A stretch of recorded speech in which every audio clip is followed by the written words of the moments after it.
Pour ce qui concerne les principaux enseignements du rapport, le premier grand enseignement à retenir, c'est que ce scrutin a eu une forte portée symbolique. Les principales raisons sont le fait que c'est un scrutin qui intervient dans un moment de transition. Le Gabon n'a jamais connu de transition politique à proprement parler.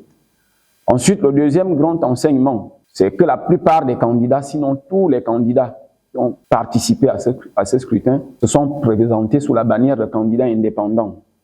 Alors que dans la tradition des élections, jusqu'en 2009, on avait quand même une forte propension de candidats investis par les partis politiques.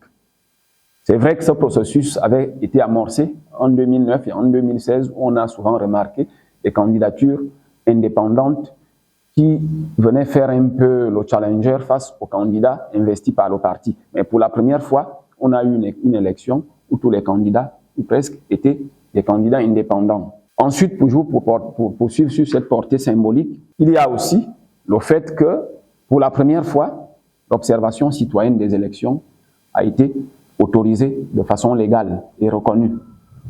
Et enfin, il va sans dire que la proclamation des résultats qui s'est faite dans un délai, résultat provisoire bien entendu, relativement court, est aussi à signaler parce que on sort quand même d'un contexte où la proclamation des résultats, fussent-ils provisoires ou définitifs, se faisait dans des délais de 4 à 5 jours.